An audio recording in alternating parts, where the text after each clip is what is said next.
So I kind of teased you guys in the shorts videos a little bit, but not this time. DK5320SE, hydrostatic. That is what I decided to get to replace the CS2520.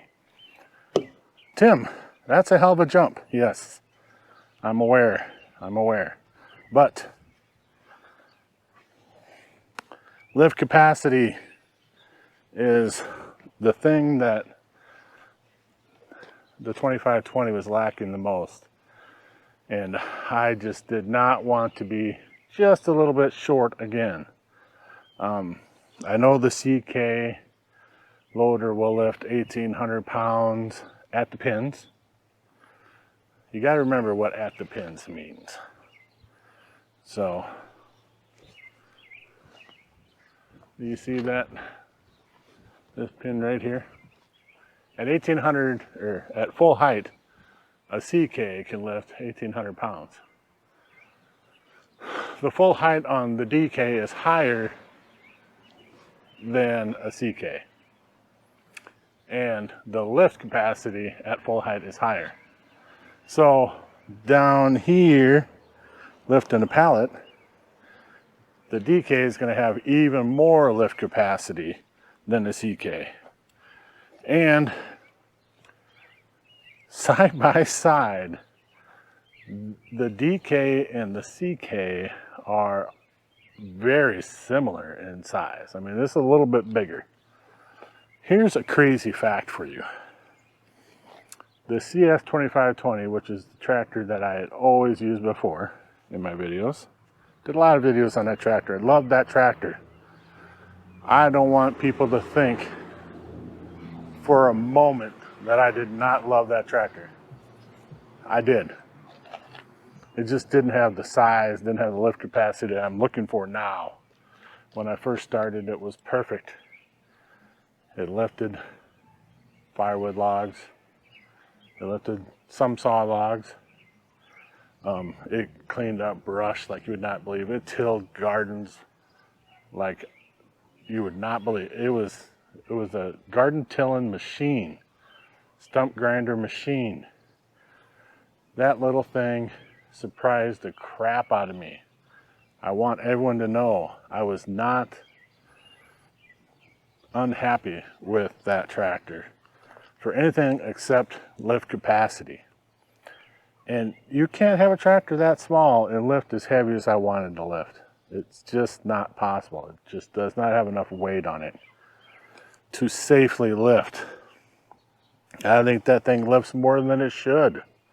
All right, but not enough to lift up this log lift bag full of firewood or an IBC tote full of firewood. So an IBC tote stacked is about 1/3 quart if you crown it at the top. A lot of guys on different channels have done this over and over again. You got to get the tall ones, the bigger ones, but you can fit 1/3 cord or a face cord, however you want to look at it, Rick, depending on your region.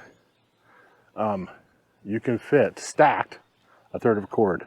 With a log lift bag, you can throw it in loosely and fit 1/3 cord. Now you got to keep it stretched like it is right now. Okay, the CS2520 would not be able to do that. I don't know if it would lift that high. Okay, so that's another reason why the DK was the one for me. If you've watched In the Woodyard with Chris Carlson, he also has the DK. I think his is the 40 horse, the 4310 SE, or not. I don't know if it's an SE or not. Anyway, he's got the open station. And man, I looked at a lot of open stations and I thought about it. And then I thought about last winter.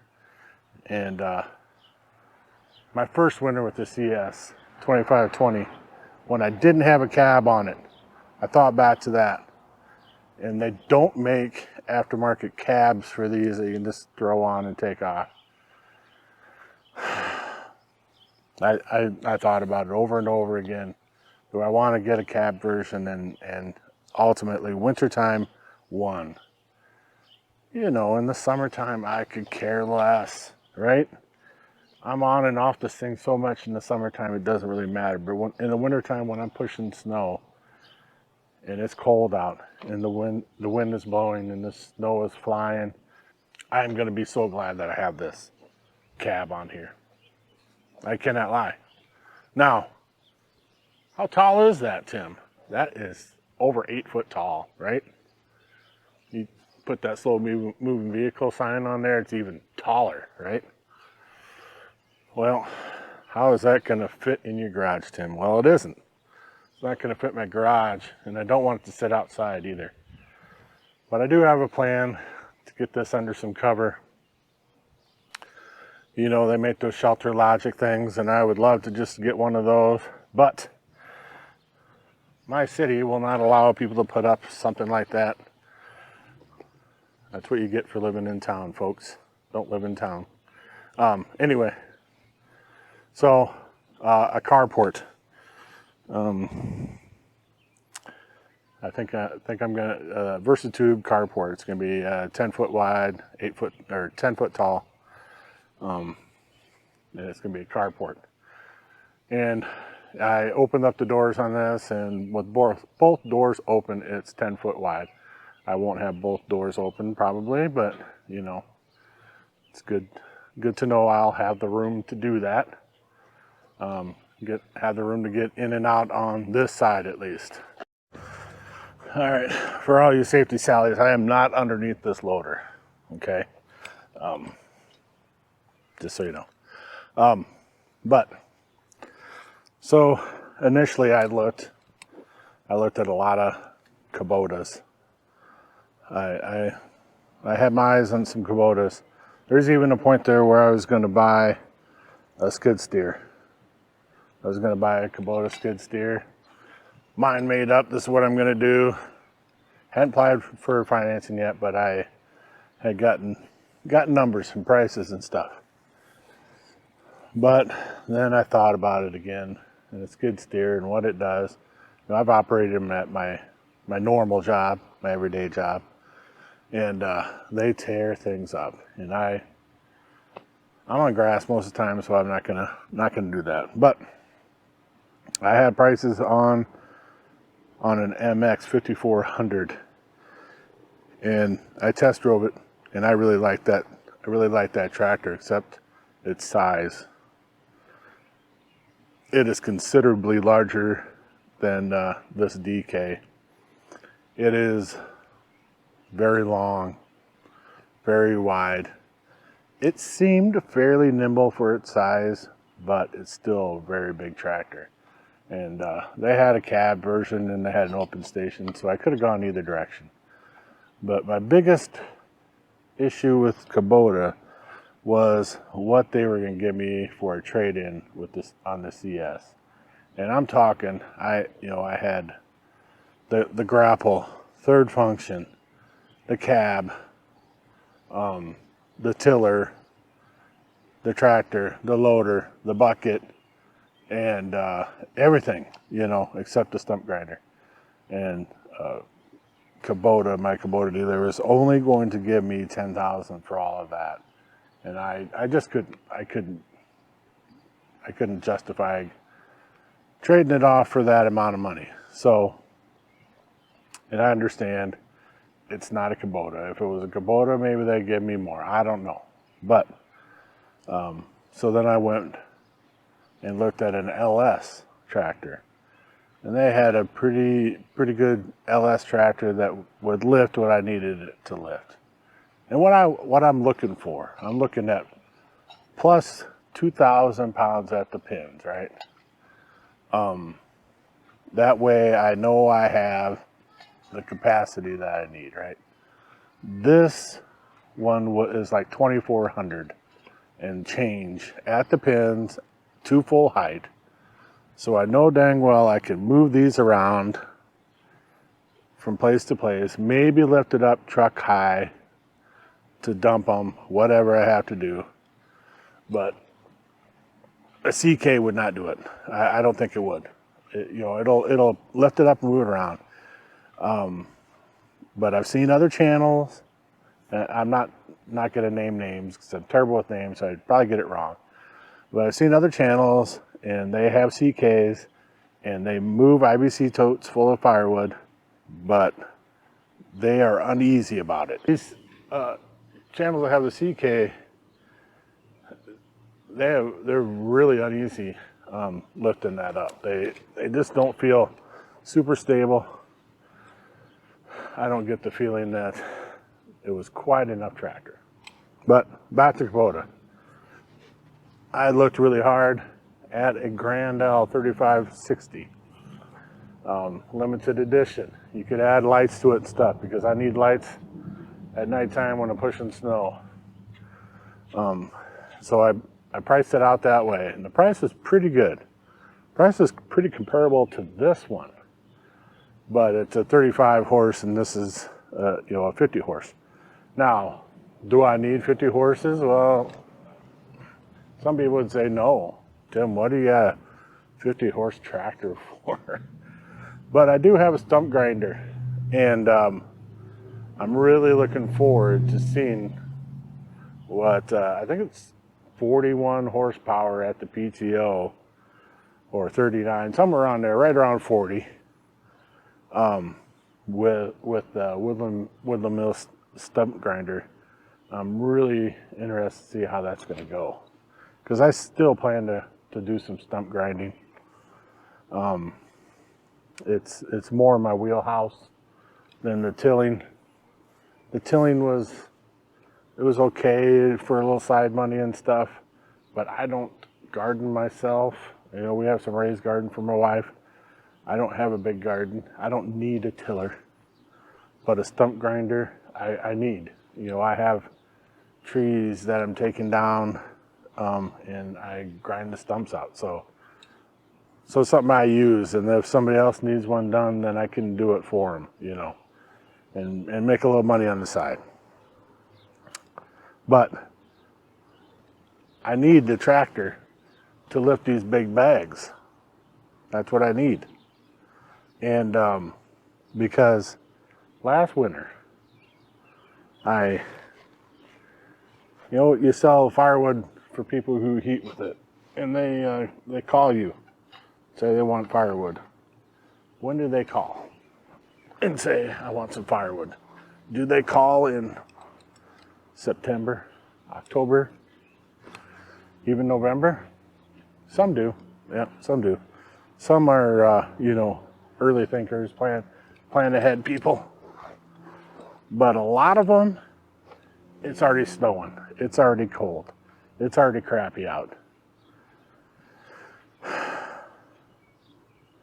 It was like early December last winter, and I did a full cord 18 miles from where I live here. And I charged good for it, and then I charged a delivery fee and everything, and they're happy to pay it. But the whole time that I was chucking wood into the back of the dump truck, I was thinking to myself, I gotta find a better way to do this. Because it took a long time, and it was very cold, and I was freezing by the time I was done. And, I don't want to seem like a pansy ass, but when it's already cold and shitty out, it's not a good time to be moving some firewood. But anyway, so I want to do these log lift bags. I've got a dozen of them. It's called the sample pack from Shaver Equipment. Not sponsored by Shaver. I'm not sponsored by Coyote. I'm not sponsored by Super Split. I'm not sponsored by anyone, just so you know. These are all things that I've researched on my own and decided to get on my own. Anyway, these log lift bags, there's other types, I do like the capacity for large airflow in these though. Anyway, so this is the way I'm going to go now for heating wood.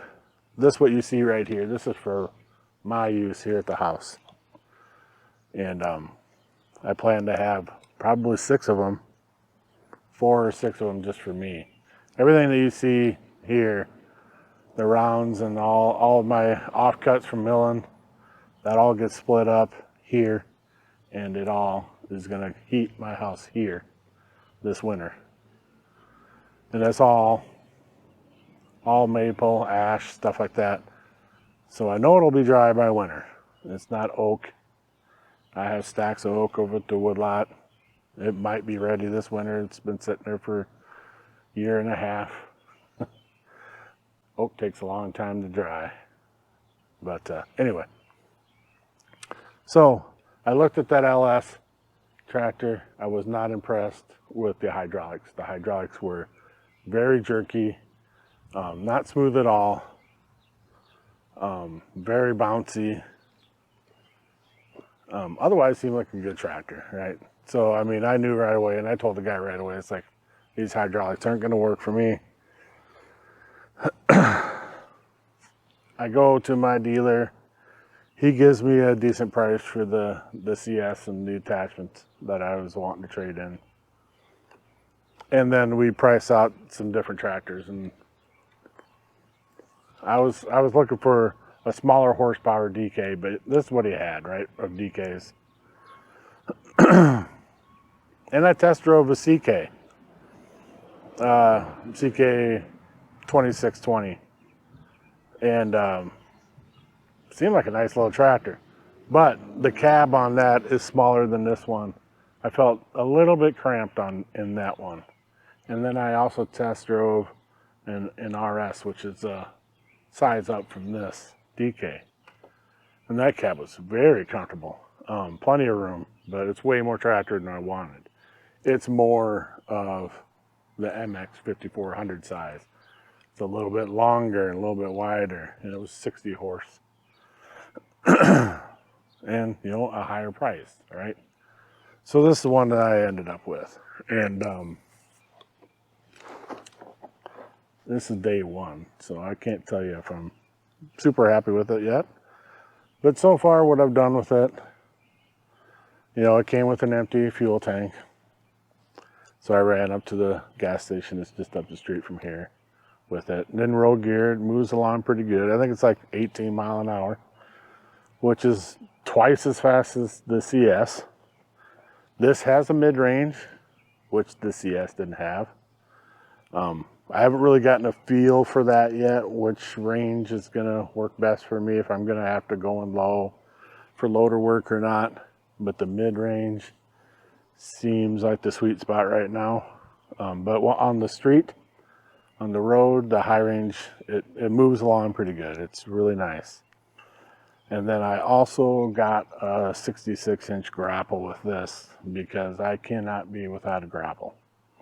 And then a snow pusher will be coming in the future here. I got a 6-foot snow pusher also. So I'm a little bit better off than where I was with the CS. I have a cab with heat and AC. And I have a mid-range now. And I have all the lifting capacity I think I should need. Still have a grapple. Still have my forks from before. And then I'll have a snow pusher for this winter. So I will do separate videos on those items. You know, basically I just wanted to talk about what tractor I got and why. And I'll do a walk around with this some other time, when the sun isn't so bright and terrible lighting for doing such a thing.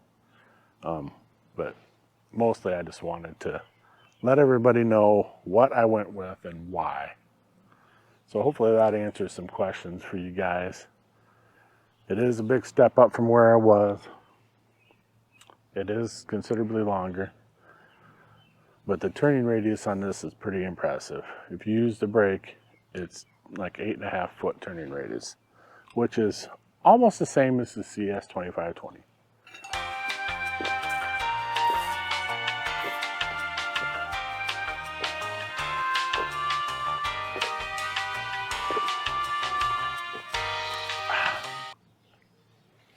Man, I get cotton mouth doing all that talking.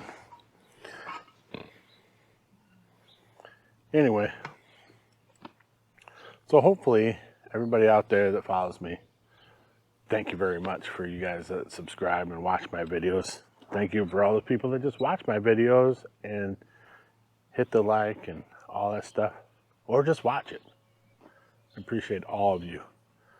When I did that video talking about getting rid of the CS, man, that thing took off for me. You know what I'm saying? I'm just a little bitty channel, like 700 subscribers. But yeah, that thing got a couple thousand views in the first weekend. Posted on Saturday, by Monday morning, I had a couple thousand views. Picked up a whole bunch of subscribers off of that video. So yes, thank you to all of you folks that support me by watching me. I really appreciate it. And I hope that I'm entertaining and helpful to you guys. I know I get a lot of feedback from guys that talking about my videos about the CS and how it's helped them out. And man, that is why I do this. It's why I make videos, to help people out, because I know when I'm stuck, YouTube is where I usually go to, and it's good to know that I'm one of the people that's helping other people out, just like other people have helped me out. So it's very humbling to get comments like that. It really hits you in the feels, you know what I'm saying? But anyway, thank you to all you people who are out there watching me. I appreciate it very, very much. So, until next time, be safe, brothers and sisters.